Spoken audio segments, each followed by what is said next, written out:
Hello friends, welcome to Sneha's cooking diary. இன்றைக்கி நம்ம எல்லா தானியம் போட்டு நல்லா ஓவர் நைட் சோக் பண்ணிவிட்டு நம்ம அது குழம்பு எப்படி செய்கிறதுன்னு தான் பார்க்க போகிறோம். வாங்க வீடியோக்குள்ளே போய் ஸ்டெப் பை ஸ்டெப்பாக எப்படி செய்கிறது பார்த்துக்கலாம். ஃபஸ்ட்டு தானியம் வீட்டில் என்ன இருக்கோ அந்த தானியம் எல்லாம் ஆட் பண்ணிக்கோங்க.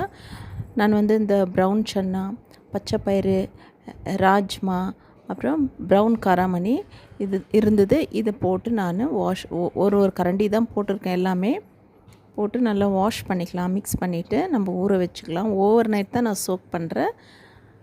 வாஷ் பண்ணிவிட்டு சோக் பண்ணிக்கிங்க.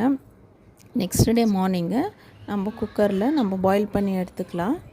இங்கே பாருங்கள், இது நல்லா ஊறிடுச்சு. இப்போது கையில் ஸ்மாஷ் பண்ணாவே பாருங்கள் ஸ்மாஷ் ஆகுது. இந்த அளவுக்கு ஊறினா தான் நம்மளுக்கு சீக்கிரமாக குக் ஆகும், குழம்பும் நல்லா டேஸ்ட்டாக இருக்கும். ஒரு குக்கரில் போட்டு பாயில் பண்ணி எடுத்துக்கலாம். ஒரு 4 to 5 விசில் விடுங்க. நல்லா ஊறிட்டு பாருங்க, அந்த தண்ணியை ட்ரெயின் பண்ணிவிடுங்க. அப்போ தண்ணி கிளியராக இருக்கணும். பாருங்கள், சால்ட் போட்டுங்க. சால்ட் போட்டுட்டு அப்புறமா க்ளோஸ் பண்ணிவிடுங்க. ஸ்டீம் வந்த பிறகு தான் வெயிட் போடணும். எப்போவுமே 3 விசில் விடுங்க. 3 to 4 விசில். நான் 4 விசில் விட்டேன். நல்லா குக் ஆகிடுச்சு. ஓகே, இப்போ குழம்புக்கு மசாலா ரெடி பண்ணிக்கலாம். பாருங்கள், நல்லா பாயில் ஆகிடுச்சு. பாருங்கள், எல்லா தானியமும் மிளகு, சீரகம், பட்டை, கிராம்பு, ஏலக்காய் போட்டு ஒரு ஜாரில் தேங்காயும் நம்ம ஆட் பண்ணிக்கிறோம். அப்புறம் பச்சை மிளகா போட்டுக்கலாம். நான் ஒரு 10 பச்சை மிளகா போடுறேன். ஏன்னா அந்த குழம்புக்கு பச்சை மிளகா போட்டிங்கன்னா ஃப்ளேவர் நல்லா இருக்கும். இதெல்லாம் நம்ம ஃபைன் பேஸ்ட்டாக கிரைண்ட் பண்ணின்னு வந்துடலாம். அப்புறம் மிளகாய்த்தூள் 1 டேபிள் ஸ்பூன் அளவு போடுறேன். பச்சை மிளகாவும் போட்டிருக்கோம். காரம் உங்களுக்கு தேவையாக்கிற அளவு போட்டுக்கோங்க. தனியாத்தூள் அதே மாதிரி 1 ஸ்பூன். மஞ்சள் தூள். குழம்பு செய்கிறதுக்கு ஒரு கண்டெய்னர் வச்சுக்கோங்க. ஆயில் ஊற்றிக்கோங்க. அனியன் போட்டுக்கலாம்.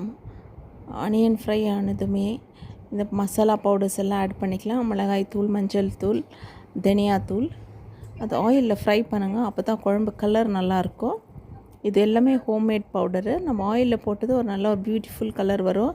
நான் செய்கிற குழம்பெல்லாம் பார்த்தீங்கன்னா உங்களுக்கு கலர் நல்லா இருக்கும். என் சேனல் ஃபாலோ பண்ணுறவங்களுக்கு தெரியும். அப்புறமா நம்ம மிக்சியில் கிரைண்ட் பண்ணி வச்சுருக்க மசாலாஸ், இந்த தேங்காய் பேஸ்ட் எல்லாம் போட்டுக்கணும். அதே ஜாரில் தக்காளி ஒரு 4 தக்காளி பழம் கட் பண்ணி கிரைண்ட் பண்ணி ஊற்றிக்கிங்க. அந்த ஜாரில் கொஞ்சம் தண்ணி மிக்ஸ் பண்ணி ஊற்றிக்கலாம். நம்ம தண்ணி எதுனா இந்த தானியம் வேக வச்ச தண்ணி தான் ஊற்ற போகிறோம். மசாலாலாம் நல்லா ரா ஸ்மெல் போகிற வரைக்கும் மிக்ஸ் பண்ணுங்கள். நான் ஜிஞ்சர் கார்லிக் பேஸ்ட்டு போடாமே செய்கிறேன். அப்படியே நீங்கள் ட்ரை பண்ணி பாருங்கள், அதுவும் நல்லாயிருக்கும். இப்போது இதுக்கு புளி தண்ணி ஊற்றுறோம். கண்டிப்பாக புளி தண்ணி ஊற்றுங்க, ரொம்ப டேஸ்ட்டாக இருக்கும். புளி தண்ணி 1 டேபிள் ஸ்பூன் அளவு ஊற்றுங்க.